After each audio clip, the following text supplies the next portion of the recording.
The use of plants as medicine and body care are imperative. According to a book by Amanda Lucky, The Conservation and Sustainable Use of Medicinal Plants for Health and Healing, 2018, 80% of people in developing countries are completely dependent on herbal medicines for primary health care. Herbs are known to increase immunity, provide pain relief, enhance the digestive system, and even help in anxiety. Hence, they play a big role in our lives. In our EcoPlus program today, we bring you Dr. Patrick Ogwanga Patrick, the Executive Chairperson of Jenna Herbals, to enlighten us more on special herbs and trees that need not to miss in your compound due to the roles they play in human health and environmental conservation. There are simple herbs that we should have in home. One is rosemary. Rosemary is the Indians put a lot in food, in their as spices. Rosemary is good for a number of things. One is somebody is depressed or depression. Rosemary can help them overcome depression. And also rosemary, if somebody also has low blood pressure, they can take rosemary to improve their blood pressure if you have low blood pressure. We also have aloe vera is a good plant to have at home. We all know aloe vera. I think you know aloe vera. The gel is good for skin, good for stomach, and it's also good for the what we call the exudate. When you cut it and put in a cup, some fluid flows out of it. We call them exudates. When you boil it and you drink it, it's good for constipation. So if you're always having constipation, that exudate is good for one to have. And easy to grow aloe vera at home. Another plant that we need to grow at home is Artemisia. It chases the mosquitoes from home. The leaves. Artemisia. I think it was brought from Asia. But those people who I think they call it a kerukana. Yeah. What's the meaning of a kerukana? I'm told it's called I'm told it's called what? A white child. In Fotoro language, white child. Now, that plant grows within 4 months. But if you go to my bedroom, there's a sack, not witchcraft. There's a sack having leaves of Artemisia annua to chase mosquitoes away. So my bedroom has very few mosquitoes because that sack, it emits essential oils. That oil, mosquitoes don't like it. They run away from where my bed is or the room I am in. If you put it there within 3 days, mosquitoes start disappearing. So it helps a lot for that. But also it has other medicinal uses. Malaria prevention, malaria treatment. It's so good for any. Why it was called Artemisia annua is because I think there was a Greek god called Artemis, which was a god of fertility. So Artemisia annua also helps women who cannot have children. When I was doing my research in Anyara, Kalaki district, in 2009, I was studying it for prevention of malaria, where people would come and they drink 1 cup a week and they go home. But there were women who could not produce children, like 3 of them. In the process of drinking Artemisia annua for over 9 months, they conceived and they actually produced children. When I read, I found that actually Artemis was a god of fertility. Now, that plant was named because it promotes what? Helps to those who cannot conceive to conceive. This mapera is a good plant to have also. No mapera, it's a fruit. Guava. But guava is rich in zinc. So most of these days we give our children zinc tablets. But in the village they eat guavas for diarrhea, stop diarrhea. Guavas, and even the leaves are good for cough and other things. And especially, even someone told me it's good for sleep. The leaves, if you want to calm down and sleep, boil the leaves of guavas and you eat. Then also there's this grass which is very good. I think it's lemongrass. I think the Baganda call it chisubi. Chisubi is very good medicine also, especially for people who are growing old. Me, I'm still young. But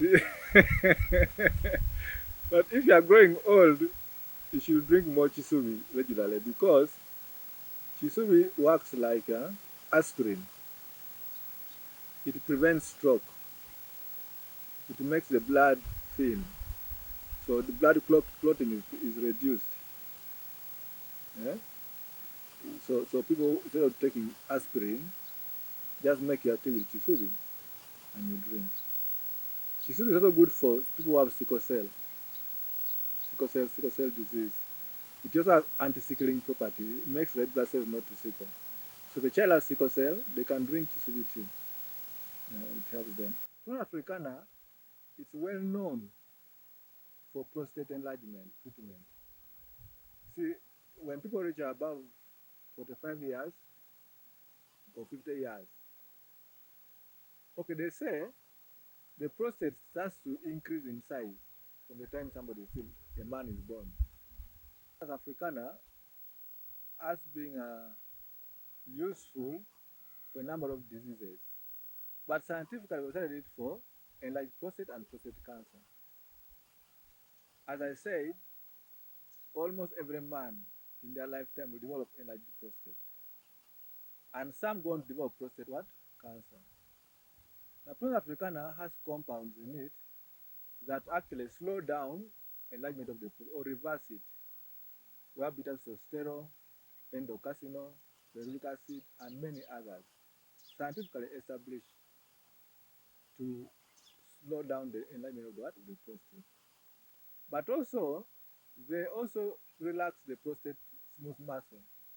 So if someone really has enlarged prostate, apart from stopping it from growing, it also relaxes the muscle so that you can pass urine and other symptoms of enlarged prostate can disappear. It also has anti-cancer compounds in it. It kills prostate cancer cells, yeah, established in the lab. So one of our products called Prost has Prostate africana. Now, apart from cancer, there are people also who have low levels of testosterone, the male hormone. So it prevents conversion of testosterone to dihydrotestosterone. So in that way, it helps to increase the levels of testosterone. Now, some people, we know that for you to have libido, you need testosterone. Even for women, some women say that I don't have libido, I don't feel like going with my husband. Most likely they have what?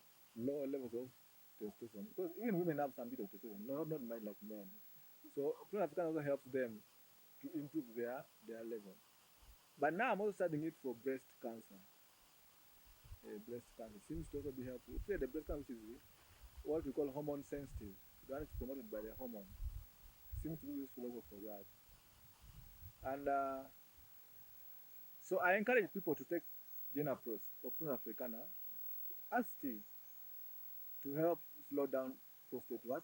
Enlargement, and maybe also prevent prostate cancer. And surprisingly, you see, it's not a Ugandan plant. So just so the people have the local names. The plant was not here. There's no local name for it. It was just brought in. So Prostate africana was just brought to Uganda, but I think in West Africa they have it there originally there. So I don't know the local name for it. Eggplants are also medicinal. First, of course, we eat them as food, but they're also very good for if you want to lose weight, because they don't have a lot of calories. They're also good for allergies, allergic reactions. People are suffering from allergies, but eggplant is good for allergies. What's important is how you prepare it. You should remove the peel, because the peel, that purple part promotes allergy. The inner part suppresses allergy. That's how nature works. Outer part promotes allergy, the inner part controls the allergy when you eat it. So when you eat eggplant, it's good to peel off the purple part. Avocado is both a food because it has a lot of calories. It has a lot of vitamins in the pulp, the part we eat. But the seeds are the best. The seeds are rich in flavonoids, they are rich in terpenoids, they are rich in alkaloids. Okay, not much else, but terpenoids, flavonoids, which are very good medicines for our bodies. They are what we call antioxidants. You see, people take vitamin C, vitamin E. Like now for you as a lady, vitamin E is good for your skin. But avocado has a lot of vitamin E and other antioxidants. So the seeds are actually useful for a number of things. One, immune system. It boosts white blood cells very much in the body. Two, it also has anti-sickling property. You know, the women whose children have sickle cell, they give avocado leaves, but the seeds are better than the leaves for sickle cell people. Yeah, the seeds. The seeds also lower cholesterol. You know, cholesterol in the body. Most people have high levels of cholesterol. They get heart disease, they get high blood pressure, they get diabetes. So the seeds also lower cholesterol. And it's also good for if you have diarrhea and you take the seed, the diarrhea goes away. So avocado is a very useful plant which we should have in homes. When I went to Rwanda, I was shocked. Every home in Rwanda had avocado tree. I asked them, why is every home in Rwanda having avocado? They told me that during the time of Abiyarimana, they planted in every home to have avocado tree. So you know at the time of hunger, you can eat avocado fruit and you're okay. But if you eat avocado fruit, you can drink water and you sleep until morning. You're okay. It has energy, it has proteins, it has all the nutrients. So each home should have avocado also growing. According to Dr. Ogwang, Wabugia ugandensis is also another herb that need not to miss in your compound due to the various roles it plays. In our local language, we call it abach. That is Eastern, Teso, Karamoja, Lango. We call it abach. Yes. Now, abach has been found to, okay, traditionally, we use it for stomach problems. When you have stomach ache, it can be diarrhea or no diarrhea, it can be ulcers. So anything to do with the stomach ache, we would use wabuga bark, the bark, to treat it. The bark is peppery. No, it's like it's hot like pepper. But also the karamojong would use the bark to sniff and sneeze, to sneeze out all the mucus. So when we made COVID-19, we put there some abach. So when you go to your nose, you sneeze out the COVID-19. Added it to COVID-19. But scientifically, abach has been proven to have so many medicinal properties, pharmacological effects. It is antiparasitic. It can kill malaria parasites. It is antiviral. It kills viruses. It is anti-cancer. Just common that kill cancer cells. It also has anti-allergy itself. It stabilizes white blood cells to make them not to burst and release what we call histamine, which promotes allergy. So it has many, scientifically we also know it has many medicinal uses. And in some communities, they eat the fresh leaves of wabugia as vegetable. You tasted it? They eat it as vegetables. And that's one thing that, by the I mentioned that it has anti-cancer properties. Now, imagine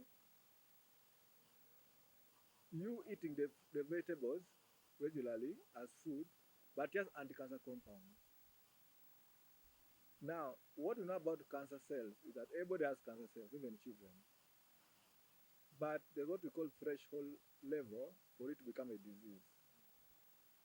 When they multiply to reach that level, the immune system can no longer overcome them. Now, there is a possibility, this is just what I'm thinking, that as those cancer cells go in the body and you keep consuming herbage as a food, you are getting some quantity in your body. He explains how it can be consumed by humans in saving their lives. First, I said the fresh leaves can be cooked as vegetables and eaten. Just like when you go to Cameroon, Ghana, those West African countries, they eat mululuza. No mululuza. Mululuza, that bitter one. For them, it's a vegetable for them. Yeah, they eat as vegetables. It's their vegetable. Now, in Uganda, some communities eat wabugia fresh leaves as vegetables, but not just for vegetable, but for medicinal purpose also. So the fresh leaves can be eaten. And if you watch carefully, maybe they're not the one in our place because they are still young, but if you go to a place where there are big trees, some seasons of the year, there are very big worms on wabugia leaves. Very big and green. What are those worms doing there? They're eating the fresh leaves. Why? Because they're nutritional, they're medicinal. They're beneficial to them. So I think one can eat the fresh leaves regularly. But also, the fresh leaves can also be used for medicine. the mature leaves for medicine. Now, of course, locally you can get like 10 leaves, boil maybe in half a cup of water, and then drink it of cough. May not be so effective, at least will help you. The bark is actually very strong. The bark maybe is like 5 times stronger than the leaves. So when you use the dose of the bark, you reduce it by 5 times. For stomach problems, ulcers, cough, they are helpful also. The roles herbs play in environmental conservation cannot be undermined, as Dr. Patrick Ogwang elaborates. Environment is oxygen, environment is water, environment is human beings. So herbs or trees give us good environment. The oxygen I'm breathing is because of the trees, because of the herbs. The water we have is because of the trees. So we must promote. You see, this place is green. Always I'm eating a green place because I want a place where there are trees, where there are herbs. So without trees, without herbs, we cannot survive. We all have no oxygen, and we shall all die. So trees and environment go together. Herbs are part of environment, and also, as I say, that let us go back to conserving trees, conserving herbs, and using them sustainably. We shall have a better, healthier population. If we can mobilize more people to plant trees, Uganda will be the best place to live in. Because some people believe that the Garden of Eden, the real heart of it is Uganda. The Garden of Eden. One time we had an American delegation. They met us at Means of Health. They told us that they believe that the Garden of Eden is Uganda. They say that in this place is where you find almost all species of trees. Secondly, in this place, almost any tree can grow. In this place, almost 95% of the country, in fact almost 100% has trees. Even if you go to Karamoja, the driest part, just what? Just acacia grows in Karamoja very well. Then he said, they believe that the soils of Uganda are the best. So they wanted Uganda to grow for them herbs and export to America. So Americans can use the herbs from Uganda for their medicines. I don't know how far that project went, but those people came to Means of Health and they want us to pursue that. So Uganda is indeed the Eden that the Bible talks about.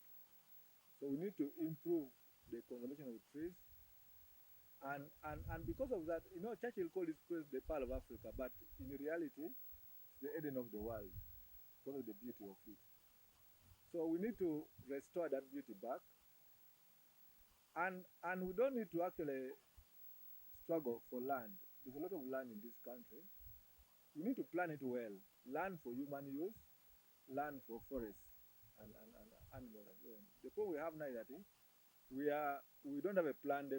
What the Europeans planned, the forests we have are the ones we have now.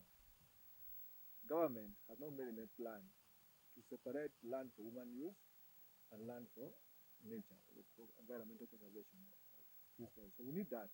In every district there must be land for conserving trees and nature. Every district.